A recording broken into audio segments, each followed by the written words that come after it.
Thank you for joining us. Welcome to LumioseStation.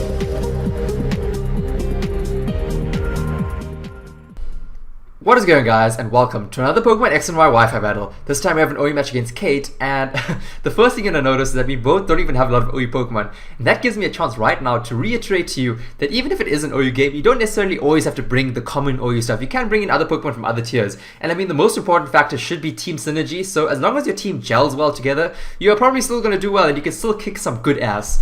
So anyways, let's look at the teams. I've got my Mega Houndoom, Mamoswine, Whimsicott, Toxicroak, Jirachi, as well as my Snorlax. She's packing a Hitmonchan, Charizard, Espeon, Tentacruel, Garchomp, as well as the Forretress.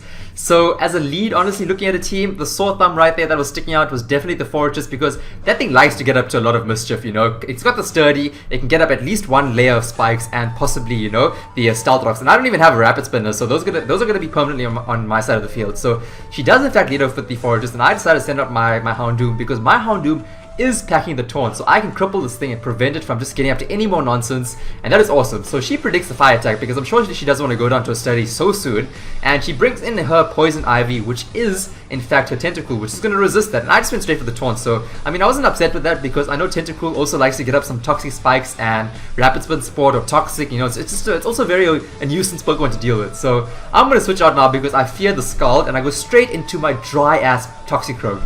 And she obviously knew this was coming because she could have went for the Scald, but she decides to instead go for the Ice Beam. So that's fine, you know. I'm not running my Focus Sash Toxicroak, so that's okay, you know. I'm happy with that. That's fine. So I decided to go straight for the Drain Punch just to hit it with whatever I can as hard as possible. But she goes back into the Forretress, and this thing honestly kind of walls me quite a bit. But I can actually use this opportunity right now. This is a prime opportunity for me to set up all over this Forretress because this Forretress can't really do much to me, and that's what I do now. I take my chances while I get them, and I go straight for a Swords Dance. So I'm at +2 right now. Things are looking fantastic. I'm gonna go to +6 if I want to, but she decides to set up her Stealth Rocks, and that's gonna sting. It's gonna hurt my Houndoom quite a bit if I decide to bring that back in. And now I'm like, okay, now it is time. It is time to go for another Swords Dance. And you will see now, she obviously realizes that I am literally going to go to +6 and pretty much sweep a team with a Sucker Punch and Drain Punch, and she decides to go for the massive Explosion. And that is definitely, that is such a powerful move. But strangely enough, just look at that. Toxicroak holds on. Toxicroak holds on. I mean, thankfully in the newer generation, this Explosion has been nerfed. That is fantastic. So now she brings in a Charizard and evolves into Mega Charizard Y, and this honestly just was a very, very crucial play because just by judging by the way she brought in her Charizard, it was very, very aggressively. Like, you know, there wasn't a lot of waiting time before her making a selection, and that kind of led me to believe that she was going to go for some kind of non-attacking move because she kind of knew that I had the Dry Skin, and she kind of knew that I obviously had the Sucker Punch, and she's probably expecting me to go for that. So she goes for the Will-I-Miss, and she lands the Will-I-Miss, and that is fantastic, absolutely fantastic. I've never been more thrilled right now because I knew that this was coming. I kind of just sussed her out by her game playing style, and my Lumberry kicks in. I'm going to attack this thing full on with a powerful Poison Jab, and that is one huge threat taken care of. I'm so happy, so happy, so happy. I mean, it's a bit sad right now because this Dry Skin is going to take me out, the Drought takes me out, so this is a double down, and things aren't looking too good for me.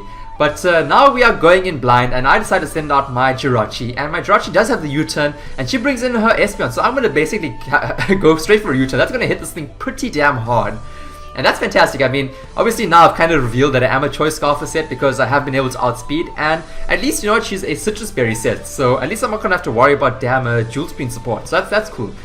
So now I'm going to switch out into my Snorlax because Snorlax is bulky as hell, and Snorlax is definitely going to be able to take any kind of special attack from this thing. But you will see now that she decides to Calm Mind. So I'm kind of guessing that maybe this is a Baton Passer. I don't know. I'm not too sure. But I am packing the Pursuit. So I've kind of Pursuit trapped her. I don't even know if she knew that I had Pursuit. But either way, I can tank any hit. But she does reveal that she has the Psy-Shock, which hits me on the defensive side. And thankfully, Snorlax has enough bulk to take one of those. So that is awesome. That is great news there, Snorlax. I'm so happy, so happy. And I'm able to take out this poor cat, and that is great. So now she brings in her Tentacruel, and she decides to set up one layer of Toxic Spikes, and I guess that's a good play to know about because my Poison type has been taken, so I'm not going to be able to absorb that. And I go straight for the Body Slam, and that is going to do a decent amount of damage. It's going to be a clean 2-hit KO. She obviously underestimated the power that is the Snorlax. I guess she must have thought I was running more of a specially defensive variant, but either way, this is going to be a clean 2-hit KO, and that is one more Pokemon taken care of. that is fabulous work there by Snorlax. So the knockoff was not able to take out my Snorlax. I guess that kind of just tells me that she's probably only got the Ice Beam, Knockoff, Rapid Spin, and Toxic Spikes. No Scald. So Toxicroak at the beginning wasn't gonna benefit from that anyway. So she brings in the Hitmonchan, and you know what? I decided to let Snorlax go right now because I knew that the priority move was coming, and Snorlax did its work. Snorlax was able to take care of the Espeon. So now I bring in my Whimsicott, and a priority for me right now is to get off the Stun Spore, cripple this thing, prevent it from outspeeding any of my Pokemon, because I do have my choice banded Mamoswine. I don't want this thing to hit me. It can hit me pretty hard with a Mark Punch. So this thing hits me, and wow, at least my Whimsicott is pretty defensive. That Ice Punch did quite a bit, and it's really sad that I actually missed with that first Stun Spore. But nevertheless, at least I'm able to get the Stun Spore off. That is fine. I'm happy with that. So this thing is finally crippled. I'm not gonna have to worry about this thing outspeeding any of my Pokemon. I mean, it's just gonna have to try and get through some hacks if he wants to go for priority. But nevertheless, this non-stab Bullet Punch is not going to take me out. That's what happens when you're running non-stab priority. That just lets you down so damn often. But anyways, it's the poison damage that is going to take me out. So that's okay. You know, I was able to at least cripple the Hitmonchan. So now bring back in my Jirachi, and I'm going to go straight for the trick because I knew that this thing did not have any other choice items, because how often does that happen, you know? You come in all guns blazing, you go for the trick, and then you find out that you swap choice item for choice item.